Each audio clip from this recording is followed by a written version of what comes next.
할렐루야. 오늘 저희들이 함께 읽으신 로마서 10장 1절 4절의 말씀을 가지고 로마서 강의 78번째 시간 신앙의 독과 중독이라는 제목으로 오늘 함께 은혜를 나누도록 하겠습니다. 우리가 신앙도 약이 될 때가 있어요.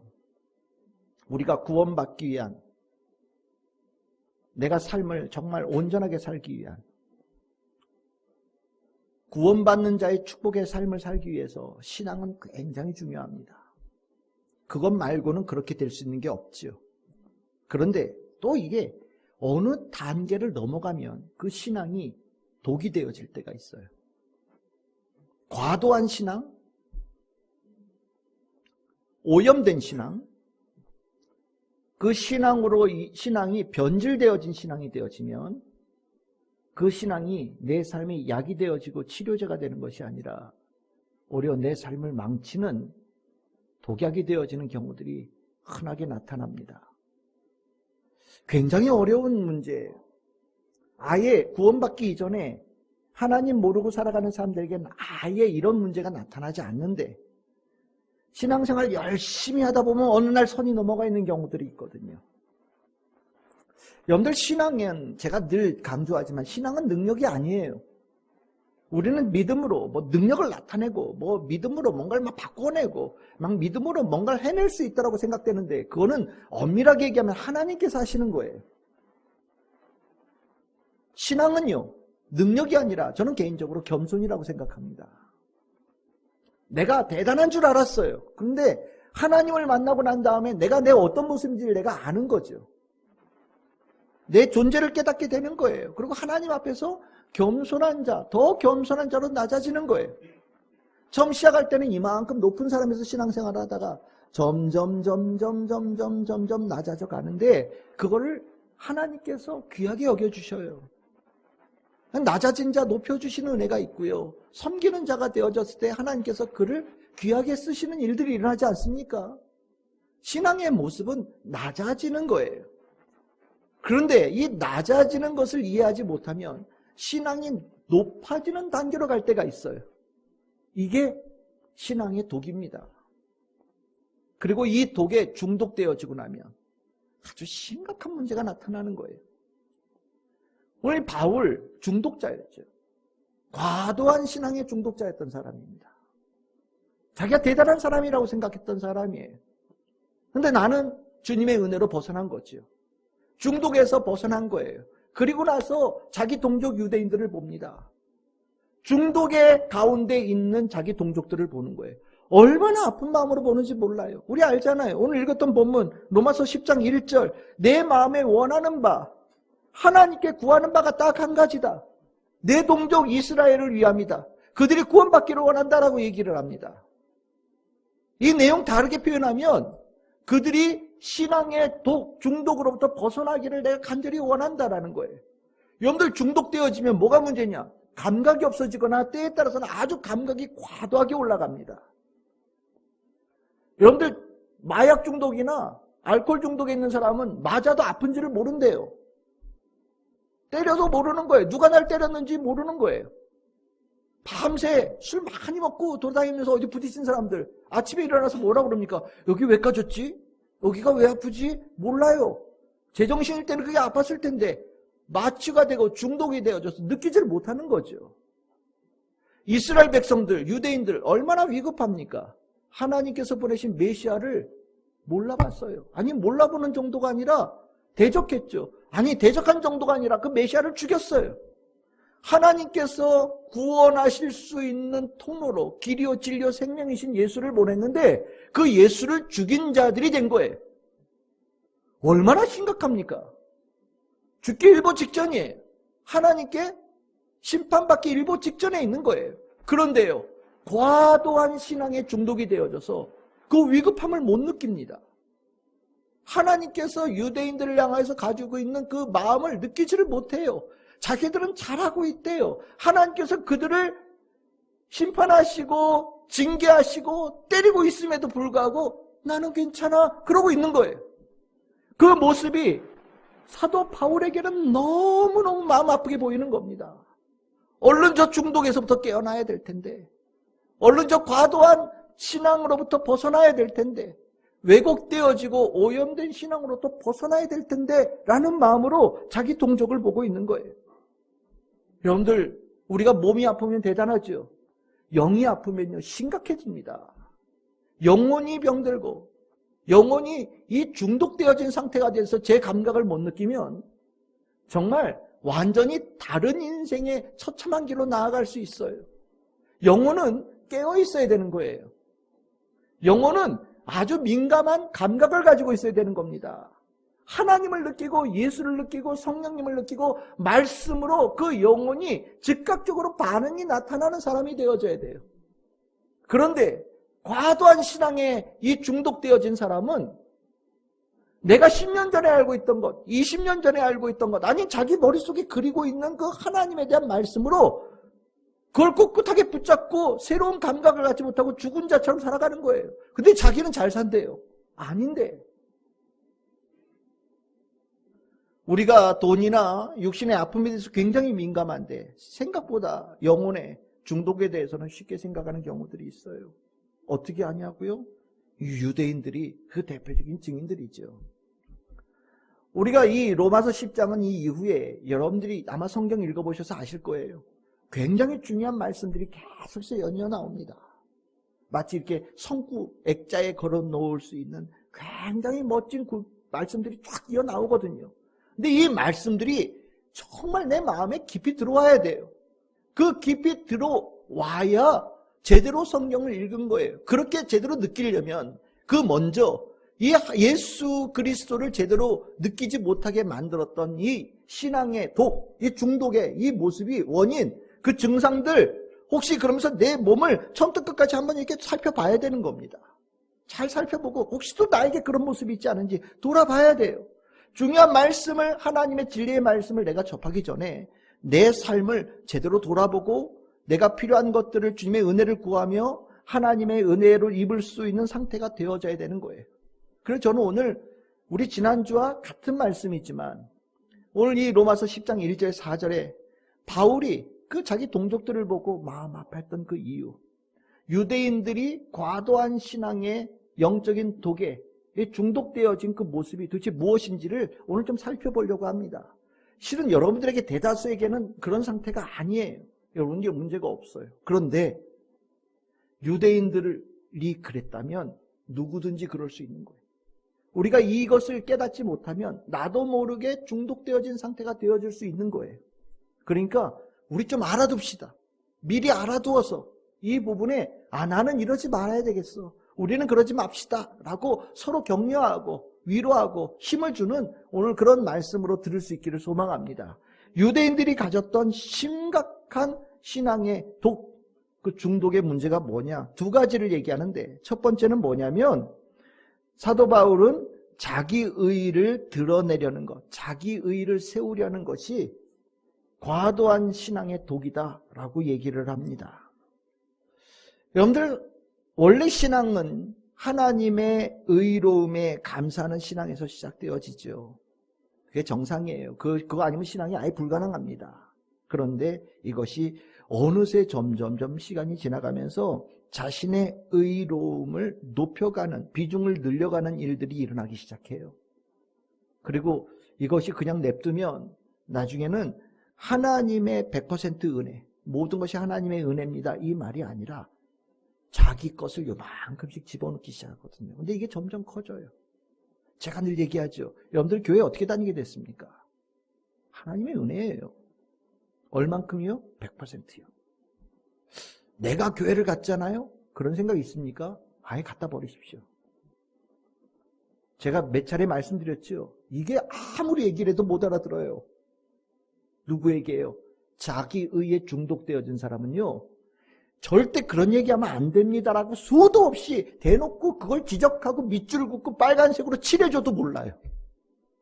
정말 대화하다 보면 속이 터집니다. 나는 그렇게 가르친 적이 없어요. 그렇게 저는 설교해 본 적이 없습니다. 그러면 절대 안 된다라고 얘기하는데도 계속해서 그 말을 이해를 못해요. 여러분들 하나님의 은혜는 100%예요. 처음에 시작할 때는 내 공로가 10% 있어 라고 생각할 수 있어요. 모르니까. 내가 내 공로가 90%야 라고 얘기할 수 있어요. 모르니까. 그런데 신앙생활을 해가보면서 1%씩 10%씩 깎여 내려가서 결국에 내 공로는 아무것도 없어요 라고 얘기하는 게 정상이에요. 하나님의 다 은혜구나. 내가 모르는 사이에 하나님의 손이 이끌어 주셨구나. 내가 모르는 그때에 나를 위해서 기도했던 누군가가 있어서 내가 이 자리에 있는 거구나. 내가 이 땅에 태어나기도 전에 하나님께서 만세 전에 나를 택하시고 부르셔서 내가 이 자리에 있는 거구나 라는 것을 내가 깨달아 가야 되는데, 오히려 거꾸로 내가 교회에 뭘 한 게 있고 하나님께 뭘 한 게 있고 내가 누군가의 그때 얼마를 뭘 한 게 있고 자꾸 뭔가 한 거를 수첩에다 적어놓고 자기가 뭘 했다고 자꾸 누적시키는 사람들이 있어요. 그러면 어떻게 되는지 아십니까? 나중에 보면 하나님은 없어져요. 나의 능력, 나의 특별함만 남는단 말이죠. 그걸 몰라주면요, 섭섭하죠. 몰라준다고요. 그리고 시험 들었대요. 왜요? 몰라준다고요. 몰라주는 게 아니에요. 그거는 의미가 없는 거기 때문에 그래요. 아니, 그렇게 인정해 줄수록 오히려 그것이 오히려 악이 되어지고 죄가 되어지기 때문입니다. 하나님의 은혜예요. 다 은혜예요. 그게 가장 귀한 거예요. 그게 정상입니다. 그런데 자기 의에 갇히면 나를 내세우고 싶어서 안달복달이 되어져요. 우리 안에 의가 있다고 그랬습니까? 없어요. 우리 안에는 의가 없어요. 아무리 뒤져보십시오. 내 안에 의가 있는지. 근데 인간들이 참 신기하게도 그 없는 걸 찾아요. 그 없는 걸 긁어 모아요. 그걸 긁어 모아가지고 뭘 세워요. 나는 의로운 존재라는 것을, 나는 뭔가 특별한 존재라는 것을, 내 안에 뭔가 특별하게 할 수 있는 능력이 있다라는 것을, 내 공로, 내 땀, 내 피, 내 노력이 들어있다라는 것을 드러내고 싶어 해요. 이게 인간이란 말이에요. 이게 하나님 모르는 사람이 하면 그냥 교만하다고 하면 되는데, 하나님 알고 있는 사람이 그 일을 해요. 거기다 신앙이 더해지면 괴물이 되어지는 겁니다. 심각한 괴물이 되는 거예요. 교회 안에 분란을 일으키는 사람이 새 가족일 것 같습니까? 그렇지 않아요. 교회 직분자들이 분란을 일으킵니다. 교회에서 뭔가 좀 했다고 하는 사람들, 교회에서 오랫동안 뭔가 했다는 사람들이 꼭 분열 앞장서요. 왜 그러냐? 신앙에 자기 의가 더해지고 나니까 무소불위의 선함으로 자기를 뒤바꿔버립니다. 이거 굉장히 심각한 문제예요. 유대인들이 그랬다라고 얘기하는 겁니다. 유대인들 얼마나 자신들을 대단한 사람으로 생각합니까? 우리는 다른 사람들이 하지 않는 특별한 뭔가를 하고 있다고 얼마나 자랑합니까? 유대인들만큼 뭔가 자기네들이 했다고 내세우는 사람들이 없어요. 그걸 보이기 위해서 얼마나 노력했는지 몰라요. 근데 그 모습이 인간의 아주 위험한 본성이에요. 신앙을 하면서 나의 의의를 세우려고 하는 모습은, 여러분, 우리 참 즐거운 교회 성도에게는 정말 눈꽃만큼도 보여서는 안 됩니다. 이건 내가 정말 어렵게 구원의 은혜를 입어서 이 자리에 왔는데 그 구원의 은혜를 내 스스로가 발로 차버리는 일이 되는 거예요. 인간에게 자기 의의를 살리려고 하는 노력이 얼마나 깊으냐, 성경에 아주 단적으로 얘기하는 데가 있죠. 여러분들, 성경에 창세기 1장에서 11장을 뭐라고 부르냐? 원역사라고 불러요. 원역사의 뜻이 뭐냐? 역사 이전의 단계라는 얘기를 하는 겁니다. 역사는 뭐가 중요해요? 그것이 실제했다는 걸 증명하는 게 중요해요. 그래서 우리는 늘 언제나 유적 찾아다니고 유물 찾죠. 그렇죠? 그리고 나면 그게 진짜 있었어 라고 얘기합니다. 그런데 창세기 1장서부터 11장까지는 역사가 아니라는 거 아니에요. 근데 창세기 1장에서 11장은 역사의 관점으로 뭐가 어디에 있느냐, 유적이 있느냐, 유물이 있느냐, 이걸 찾는 게 초점이 아니라고 얘기를 합니다. 그럼 뭐예요? 그 안에 있는 메시지가 중요하다라는 거예요. 그러니까 노아의 방주가 어느 산이냐, 얼만큼 컸느냐, 어디 산 꼭대기에 있느냐, 이것도 중요할 수 있겠지만 그거보다 더 중요한 거는 노아의 홍수의 이야기 속에 들어있는 하나님의 메시지, 이게 중요하다라는 것을 의미하는 거거든요. 그 중에 바벨탑 이야기가 있어요. 이 창세기 1장에서 11장의 마지막을 장식하는 이야기입니다. 근데 이 바벨탑의 이야기의 초점이 어디에 있느냐? 바로 자기 의의를 세우려고 하는 인간의 헛된 욕망을 얘기하는 거예요. 창세기 11장 4절입니다. 우리 같이 한번 읽어봅시다. 시작.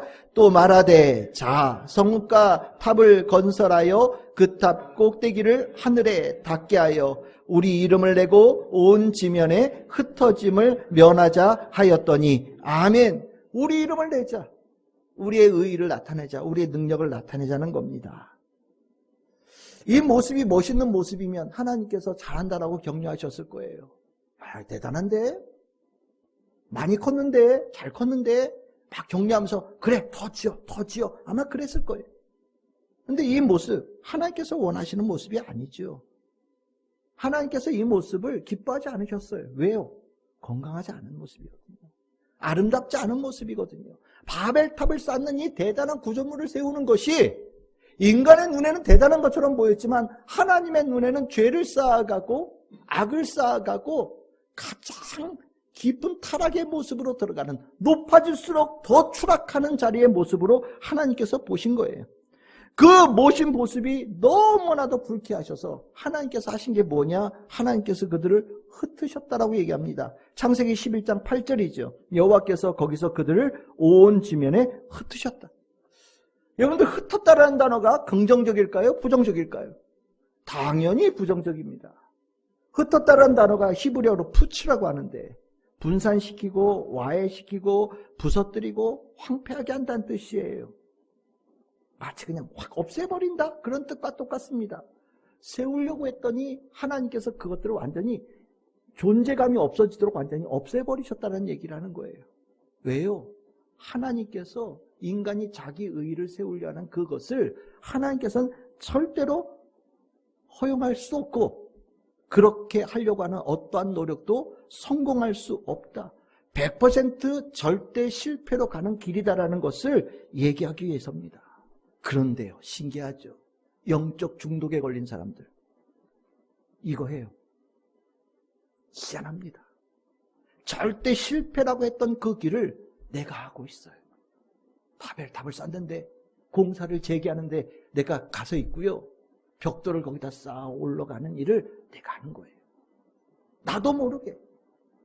내가 신앙이 과도한 신앙이 되어지고 나면, 신앙이 오염이 되어지고 나면 뭔가 내가 남겨야 되겠다. 내가 특별한 신앙을 했다는 것을 남겨야 되겠다. 호랑이는 가죽을 남기고 사람은 이름을 남긴다는데 내가 반드시 이름을 남기고 싶다라는 욕망을 갖는다라는 거예요. 그런데 이름 남냐? 안 남아요.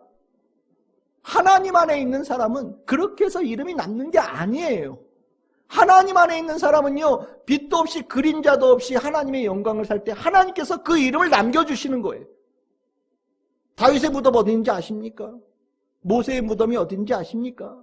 바울이 어떻게 죽었는지 성경에 얘기하고 있나요? 성경에 얘기하고 있지 않잖아요. 베드로 어떻게 죽었는지 얘기 나옵니까? 요한이 어떻게 죽었는지 얘기 나옵니까? 아무도 안 나와요. 왜 안 나올까요? 죽었어요. 그 사람들도 죽었어요. 어디에 묻혔어요. 하지만 성경에서는 사람의 이름으로 영광을 나타내는 그것을 허용하지 않아요. 그럴 때 그 이름이 남는 거예요. 모세의 무덤이 어딘지 몰라서 모세가 위대한 사람이 되는 거고요. 다윗의 무덤이 어딘지 몰라서 다윗이 위대한 사람이 되는 거고요. 바울이 빛도 없이 그렇게 하나님의 영광을 위해서 살았기에 그가 남는 거고요. 베드로가 예수처럼 십자가에 달려서 못 박혔던 사람이 되어져서 흔적도 없이 사라지는 삶을 살았기 때문에 하나님께서 그 이름을 높이신 거거든요. 반면에 가룟 유다는요. 아, 이렇게 살아서는 내가 남는 게 없겠어. 예수 팔아서 뭐래도 내가 남겨야지, 억울해서 못 살겠어 했더니 그 인생 사라지는 거예요. 가룟 유다, 유대인 중에 이 왜곡되어진 자기 의의를 세우려고 하는 대표적인 인물이라고도 볼 수 있어요. 이 문제는 생각보다 심각한 문제입니다. 유대인들이 일에서 실패한 거예요. 여러분들, 우리가 회개한다고 할 때 회개가 뭘까요? 내가 이 죄를 잘못 지었어요. 이거 하면 안 되는데 이 짓 했어요. 이거 해야지 말라고 하셨는데 내가 했어요. 이게 회개일까요? 정말 회개는요, 내가 나의 의의를 세우려고 하는 것에 대한 회개가 가장 근원적인 회개예요. 다른 말로 표현하면 내 안에는 욕망은요, 계속해서 바벨탑을 쌓아가려고 노력하거든요. 나도 모르게. 근데 어느 날 내가 바벨탑을 쌓고 있다는 것을 깨달아요. 내가 바벨탑을 쌓고 있어서 하나님께서 내 삶에 하나님께서 축복이 멈췄다는 것을 깨달을 때가 있어요. 그리고 나면 하나님, 나도 모르게 내가 바벨탑을 쌓고 있었어요. 제가 이것을 허물겠습니다 라고 결단할 때가 옵니다. 그게 언제냐? 그게 회개예요. 이 회개를 하나님께서 얼마나 기뻐하시는지 모릅니다. 우리가 바벨탑을 쌓을 수 있다는 거 알아요. 여러분들 아까 봤잖아요. 하나님께서 흩으셨어요. 뭐를 흩으셨어요? 사람들을 흩으셨어요. 그럼 뭐가 남아있을까요? 그동안 쌓고 있던 바벨탑은 그 자리에 있어요. 누군가는 그 바벨탑을 또 공사를 재개하는 사람들이 있을 수 있어요. 하나님은 그걸 아셔요. 인간들이 또 그 바벨탑에 기어 올라가서 벽돌 들고 올라가서 한 층 한 층 쌓아간다는 걸 알고 계셔요. 그런데 하나님은요, 알고 계시면서도 회개한 자, 그 길을 열어주시는 거예요. 그리고 나면, 하나님께서 하나님의 영광을 100% 드러내는 것이 얼마나 축복인지를 깨닫게 됩니다. 이 예가 어디 있느냐? 오늘 좀 역사 얘기를 할게요. 좀 다른 얘기지만. 여러분들 우리나라의 기독교 역사에 뿌리를 기본적으로 내린 가장 중요한 사건을 1907년에 있었던 평양 대부흥운동이라고 얘기를 합니다. 근데 이 평양 대부흥운동이 대단한 이유는 우리나라 사람, 길선주라고 하는 장로가 그 평안도에서 모인 600명, 그 교인들 앞에서 자기가 회개하는 그것이 시작되어졌기 때문이에요. 우리나라 사람이. 뭘 회개했냐? 친구가 장례를 치렀는데 돈을 착복했대요. 엄청나게 큰 돈을. 평안도의 교계의 대표들이 모인 자리에서 자기가 회개한 거예요. 친구가 죽었는데 내가 그 친구의 돈을 착복했다. 큰 돈을. 그런데 이 사건이 회개운동으로 퍼진 거거든요. 근데 이 사건이 있기 전에 4년 전에 전초적인 사건이 있었어요. 길선주 장로는 그 영향을 받은 사람이에요. 그게 뭐냐? 1903년에 있었던 원산 대부흥운동이에요. 원산 대부흥운동의 중심 인물이 누구냐? 영화에 제가 영상을 올렸는데 이게 원산 교회입니다. 원산에 있는 교회예요. 여기 성도들이 있죠? 이 원산의 교회의 이 모습에 다음 장면을 보여주시면 여기 보이는 이 부인 누구냐? 토마스 하디 선교사예요. 캐나다 사람입니다. 토론토 의대를 나와서 선교사로 서원하고 YMCA 지원을 받아서 우리나라에 온 분이에요. 그러니까 엘리트죠. 엘리트가 우리나라에 와서 선교를 하기 위해서 원산과 온 동네 부산을 왔다 갔다 하면서 선교를 했던 것 같아요. 자식이 6이 있는데 자식이 저 중에서 둘이 이 땅에서 태어나자마자 거의 죽고요. 또 나중에 아이들이 둘을 더 죽고요. 둘 살아남았고. 그렇게 이 땅에서 실은 이 자녀들의 묘가 있는 그런 선교사입니다. 이 하디 선교사가 실은 어떤 일을 벌였냐면, 여러분들 의화다 사건이라고 아십니까? 중국에서. 여러분들 중국 영화 보면 이렇게 무술 영화 이렇게 나오잖아요. 그리고 외세하고 막 이렇게 겨루는 뭐 이런 거 나오잖아요. 그게 뭐냐면 의화다 사건에 관한 얘기예요. 외세 척결. 외국의 선교사들 오고 백인들이 와가지고 철도 부설하고 막 이권을 막 뺏어가는 거예요. 그러니까 중국인들이 열받았습니다. 그래서 우리가 무술을 이렇게 익혀가지고 저 외세를 쫓아내자 운동이 일어난 거예요. 그게 의화다 사건입니다. 의화단 사건에 많은 선교사들이 죽임을 당했어요. 여러분들 입으로 담을 수 없을 만큼 처참하게 죽였습니다. 여러 가지 이루 죽였다고 기록이 나와요. 그러니까 선교를 하던 선교사들이 중국에 있을 수가 없는 거예요. 잡히면 죽는 겁니다. 그래서 뿔뿔이 막 흩어졌어요. 그 흩어진 사람의 2명의 여자 선교사가 있었다고 합니다. 맥컬리 선교사, 화이트 선교사, 2명의 여자 선교사가 원산에 온 거예요. 피해서. 여러분들 피해서 왔으니 얼마나 낭망이 됐겠어요. 도망왔는데. 그리고 원산에서 그 자리에 그 원산에 있는 선교사들끼리 기도 모임을 시작한 거예요. 그 기도 모임에 누구를 강사로 초청했느냐? 토마스 하디 선교사를 강사로 초청해서 성경 공부를 시켜달라고 요청을 했어요. 긴 시간 동안 왔다 갔다 했는데 별로 복음의 성과가 없었던 때입니다. 근데 하디 선교사가 성경 공부를 하려고 올라갔는데 도저히 성경 공부를 가르칠 수가 없어요. 마음이 너무 힘든 거예요. 뭐가 힘드냐? 이 안에서 회개의 마음이 계속 올라온 거예요. 그냥 요점은 그렇습니다. 부유한 집안의 엘리트예요. 백인이에요. 돈도 있어요. 근데 한국에 왔더니 어때요? 다 꾀지자고 별 볼 일 없어 보이잖아요. 얼마나 자기가 대단해 보였겠어요. 여러분들 선교하러 간 경우에 여러분들 이렇게 동남아나 이런 데 선교 가가지고 거기에 살고 있는 분들 막 무시하는 경우들이 있거든요. 참 못돼 보고 버릇이죠. 그 마음으로 선교가 되느냐? 선교 안 돼요. 근데 우리나라의 백인 선교사들이 그런 마음으로 온 거예요. 무시하고 멸시하고 선교하러 안 오고서 내 마음에 자고한 마음이 세워진 거예요. 나도 모르게 바벨탑을 이렇게 쌓아 올라갔던 거죠. 그리고 나니까 어떻게 됐냐? 복음을 전해질 수가 없는 거예요. 중국에서 쫓겨나고 우리나라에서도 복음이 제대로 전해지지 않는 거예요. 하디 선교사가 나는 먼저 회개부터 해야 되겠다. 내가 이런 마음으로 선교 온 게 아닌데 나도 모르게 나의 의의를 내세우려고 하는 그 모습이 있었던 것 같다. 통곡을 했다는 거예요. 그 모인 그 원산에 있는 선교사들 성경 공부 모임에서 내내 통곡을 했대요. 그 통곡의 마음이 그 자리에 있는 선교사들의 마음에게 전달이 된 거예요. 다 같은 집장이거든요. 얼마나 힘들어요.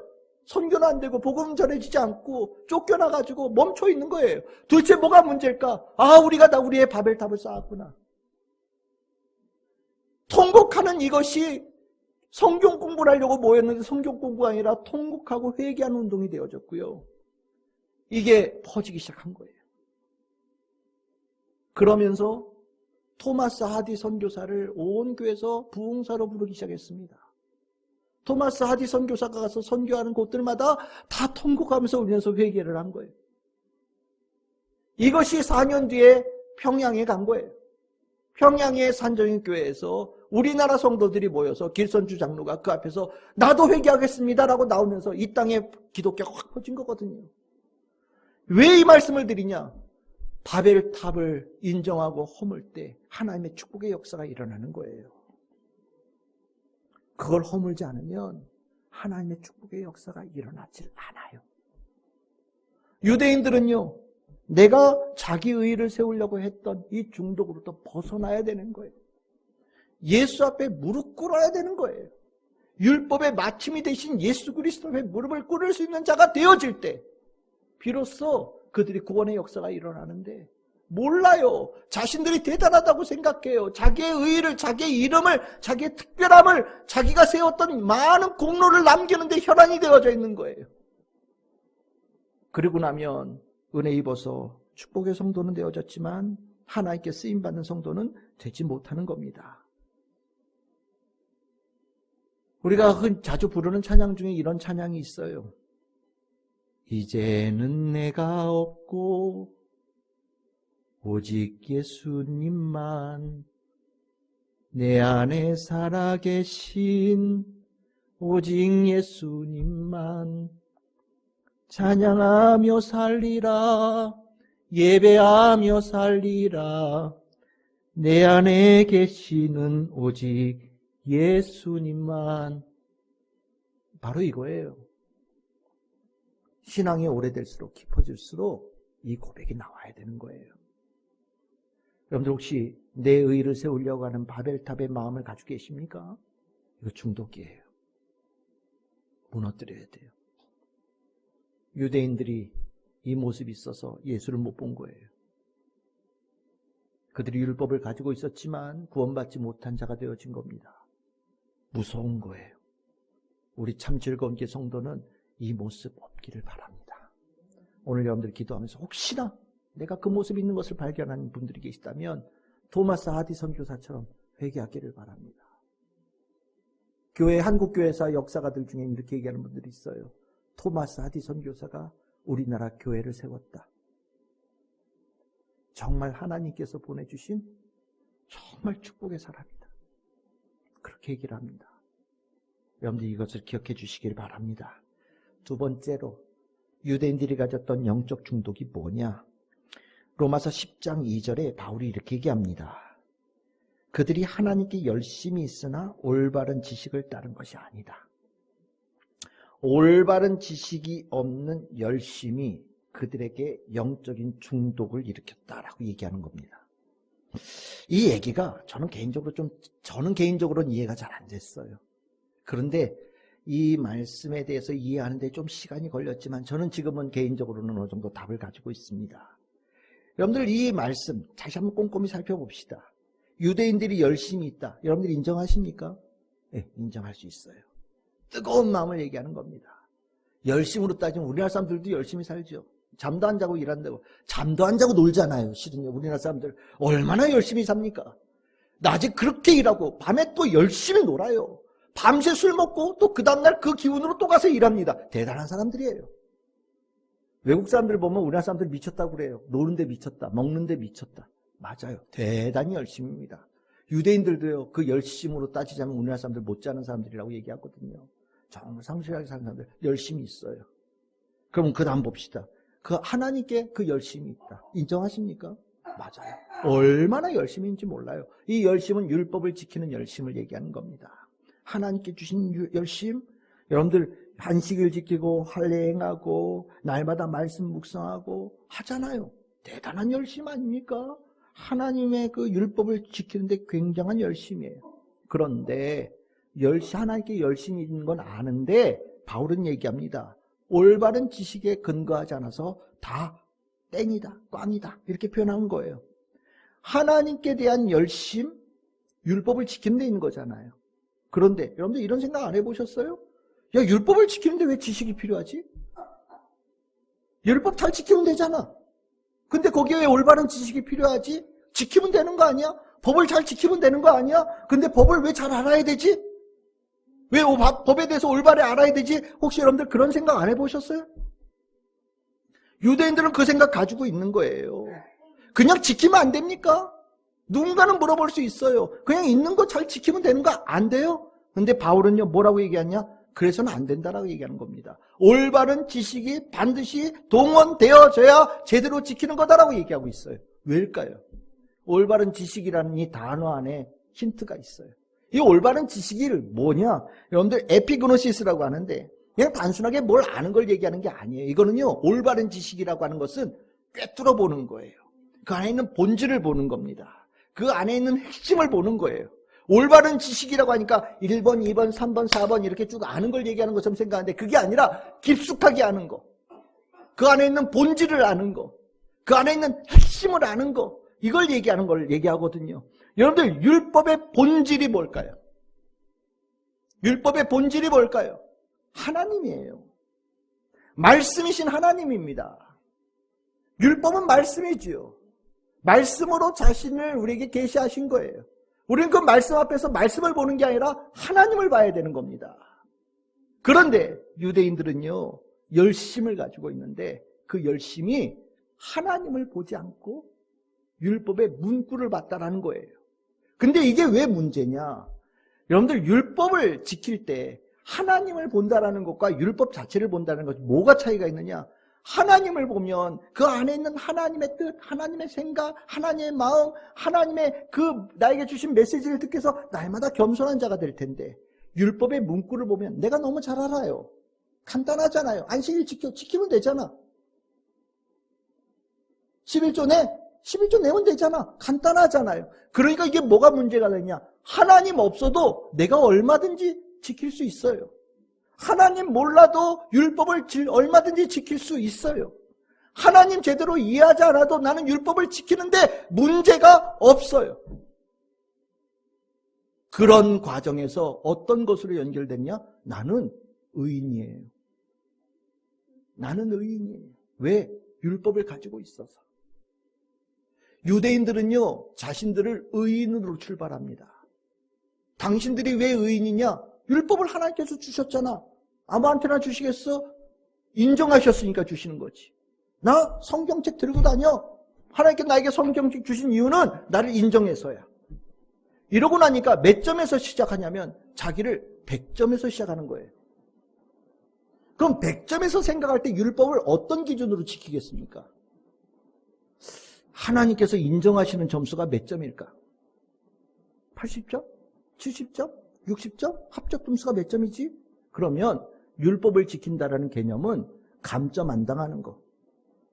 율법을 지킨다라는 것은 불합격의 기준점 아래로 내려가지 않는 것에 초점이 있는 거예요. 여러분들 우리 지난주에 부자 청년 봤었죠? 마가복음 10장에 나오는 말씀이었는데 예수님께서 10계명 얘기하니까 이 청년 뭐라고 얘기했습니까? 다 지켰다라고 얘기했어요. 다 지키는 게 가능하냐? 유대인들로서는 가능해요. 그들의 관점은요, 감점 안 당하는 데 있는 거예요. 하나님께서 보실 때 너 어겼어, 감점 5점 이런 거 당하지 않게끔 가지고 있는 율법의 계명들을 그냥 이렇게 자기가 범하지 않는 선에서 가면 되는 거예요. 나는 기본적으로 100점에서 출발하니까. 그래서 유대인들은요, 자기가 율법을 지킨다는 걸 굉장히 기뻐하고 자랑스러워했습니다. 대표적으로 누가복음 18장 11절 12절. 여러분들 성전으로 올라가서 기도하는 두 사람 나오죠. 한 사람 바리새인, 하나는 세리입니다. 근데 이 바리새인 기도의 내용이 뭐예요? 나 다 지켰다는 거예요. 아까 그 부자 청년이랑 똑같은 얘기를 하고 있는 겁니다. 나 율법 다 지켰어. 그러면 나는 문제 있어요, 없어요? 아무 문제 없어요. 나 율법 다 지켰어? 나는 100점짜리 의인이야. 라는 생각을 유대인들은 가지고 있는 거예요. 나는 의인이라는 거예요. 이게 잘못된 지식에 기반되어진 율법 지킴이라고 바울은 얘기하는 겁니다. 여러분들 이 문제가 단순하게 이들만의 문제가 아니에요. 우리에게도 똑같이 있는 문제입니다. 예수님께서 이 모습을 뭐라고 평가하셨느냐? 누가복음 11장 42절입니다. 우리 같이 한번 읽어봅시다. 시작. 화 있을진저 너희 바리새인이여 너희가 박하와 운양과 모든 채소의 11조는 들이되 공의와 하나님께 대한 사랑은 버리는도다. 그러나 이것도 행하고 저것도 버리지 말아야 할지니라. 아멘. 여기 예수님께서 뭐라고 그러셨습니까? 하나님에 대한 사랑이 없다라고 말씀하셔요. 명확한 말씀이에요. 율법을 왜 지키냐? 하나님 알려고, 하나님 사랑하는 가운데 지켜야 된다. 근데 너희들은 율법 조문 지키는 데에 그쳤어. 감점 안 당하는 데에 그쳤어. 그리고 나니까 하나님 몰라도 신앙생활하는데 아무 문제 없는 자가 되어지고 관심은 내가 율법을 지킬 수 있는 내가 초점이에요. 내가 율법을 얼마나 지켰느냐? 내가 하나님의 율법을 얼마나 안 어겼느냐가 관심이 되는 거예요. 그리고 자랑스러워하죠. 나는 하나도 범하지 않았어요. 나는 벌점이 없어요. 나는 과태료를 받은 적이 없어요. 근데 쟤는요, 과태료 2번 받았는데 난 한 번도 안 받았어요. 나는 그럼 뭐예요? 100점.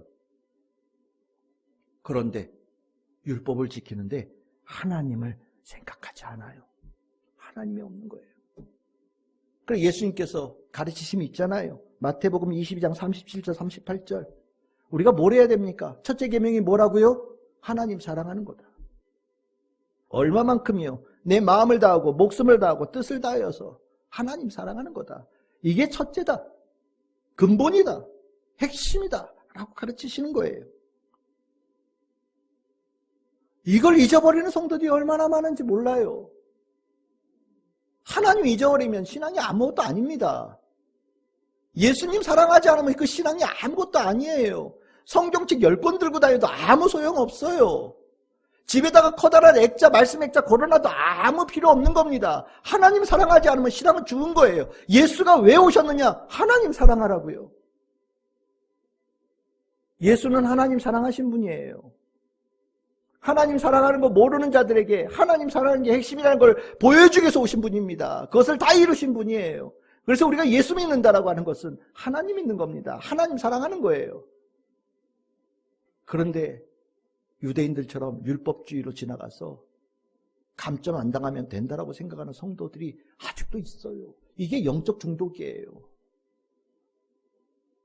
그럼 되겠어요? 그거 안 될 것 같은데 뭔가 문제가 느껴지지 않아요? 아니 목사님 이 정도면 됐지 뭘 더 바라세요? 좀 어려워졌어요. 요즘에 감점이 많아가지고 탈락된 것 같아요. 그럼 뭐 어떤 생각하냐? 가서 뭐 예배도 좀 몇 번 더 드리고 성경 몇 번 더 보고 기도 몇 번 더 하고 헌금 좀 더 하면 되는 거 아니에요? 아니 그게 아니라니까요. 근데 못 알아들어요. 이게 영적 중독이요. 이게 심각해. 안 들려요. 무슨 말 하는지 못 알아들어요. 유대인들은요 정말 못 알아들었어요. 그게 신앙의 핵심이 아니라고 그렇게 얘기를 해도 자신들은 잘하고 있대요. 그래서 너희들은 구원받지 못하는 자가 전락되어졌어라고 얘기를 해도 자기들은 구원에 확신이 있대요. 하나님 사랑해야 돼요. 그게 핵심이에요. 영적인 중독에 들어가면 하나님 사랑하지 않고도 신앙생활에 아무 문제가 없다고 생각하고 자기를 의인이라고 여겨요. 그런 일은 절대 없습니다. 사단이 어떤 사람 깨물러 다니는지 아십니까? 바로 이런 사람 깨물러 다녀요. 겉으로는 그럴듯한데 속으로 하나님 사랑하는 거 완전히 잊어버린 사람, 그것의 중요함을 잊어버린 사람 찾아다녀요. 베드로 사도가 얘기한 거죠. 베드로전서 5장 8절입니다. 그래서 뭐라고 얘기합니까? 근신하고 깨어있어야 된다라고 얘기를 해요. 근신하고 깨어있다는 게 뭡니까? 이거예요. 자, 밤잠 자지 말란 얘기가 아니에요. 내가 하나님 진짜 사랑하고 있는지 내 심장 한번 두들겨 보라는 거예요. 하나님 보고 싶어 하는지, 하나님 정말 내가 따르고 싶어 하는지, 예수를 내 심령에 새기고 있는지 자기 몸을 한번 보라는 거예요. 마음을. 예수님 사랑하는 자 사단이 와서 못 깨물어요. 근데 예수님 사랑하지 않는 자는요, 이거 완전히 먹잇감이에요. 깨물어요. 잡아가요. 먹잇감으로 노리고 있다는 거예요. 영적으로 이렇게 심각한 중독에 걸린 사람은 그렇게 얘기해도 못 알아들어요. 이게 유대인의 모습이거든요. 오늘 제가 이제 말씀을 정리하려고 합니다. 우리가 신앙생활하고 있지만 과도한 신앙생활을 할 때가 있어요. 근거 없는 자신감 속에 신앙의 껍데기만 남은 경우들이 허다합니다. 정말 자신의 의의를 세우기 위해서 내 이름 남겨보겠다라고 노력하고 내 이름 몰라준다고 교회 떠난 사람들도 허다하고요. 하나님 사랑하는 거 없이 몸만 왔다 갔다 하면서 신앙생활 잘하고 있다고 생각하는 사람들도 허다하게 많아요. 안 다닌 사람보단 낫겠죠. 그렇지만 결과론적으로 보면 거기가 거기 아닐까라는 생각도 들기도 해요. 그럼 나는 내가 영적으로 중독 상태인가 아닌가 어떻게 구분하면 좋을까요? 방법이 뭐가 있을까? 여러분들 로마서 10장 3절 봅시다. 끝에 뭐라고 나옵니까? 다시 한번 우리 10장 3절 다시 한번 읽어봅시다. 하나님의 의의를 모르고 자기 의의를 세우려고 힘써 하나님의 의에 복종하지 아니하였느니라. 아멘. 여기 뭐가 눈에 보이십니까? 하나님의 의에 복종하고 있는가가 시험 종목이에요. 하나님의 의에 복종하고 있는지를 내가 보면 돼요. 그러면 내가 중독 상태인지 아닌지 구분이 돼요. 복종한다라는 단어가 뭔 뜻이냐? 하나님의 의의를 제 자리에 그 자리에 두는 거예요. 있어야 될 자리에 두는 거예요. 우리가 이걸 얘기할 때 우선순위를 하나님을 제일 위에다 놓는다라고 얘기하지만 저는 개인적으로 우선순위보다 훨씬 더 중요한 부분을 얘기한다고 봐요. 핵심이에요. 중심이에요. 모든 것을 하나님의 의의를 기초해서 삶을 펼쳐나가는 거예요. 우선순위 정도가 아니에요. 그것만 있는 거예요. 그리고 나면 하나님께서 필요한 것들을 채워주시고 연결시켜 주시는 거예요. 이게 되냐? 이거 보면 되는 거예요. 하나님의 의에 복종하는 자는요, 건강한 영의 소유자예요. 하나님의 의에 복종하는 것을 기뻐하는 자는요, 건강한 영혼으로 축복받는 삶을 살고 있는 거예요. 그런데 하나님의 의에 복종할 때 힘들어, 고민해야 돼, 힘들어요, 어려워요. 그 하나님의 의에 복종하라는 게 갑자기 걸림돌이 되어지고 부딪히는 돌이 되어진 사람들이 있거든요. 교회 다니는데. 그러면 내 영혼에 뭔가 문제가 있을 수 있겠구나라고 체크해 보시는 게 좋을 것 같아요. 오늘 저는 여러분들이 하나님의 복종하는 우리 성도들 다 되어지고 건강한 영혼의 성도들 다 되기를 소망합니다. 이런 성도들에게 변화도 일어나고 축복도 일어나고 하나님의 기적의 역사도 일어나고 하나님의 은혜가 불붙듯이 부어지는 역사가 일어나는 거예요. 우리 참 즐거운 게 성도들은 다 건강한 영혼의 성도들임을 믿습니다. 여러분들 깨어있고 그렇게 주님께서 기뻐하시는 성도 되어져서 풍성한 주님의 축복을 누립시다. 그렇게 되기를 소망하고 그렇게 되어질 줄 믿습니다. 주님의 이름으로 축복합니다.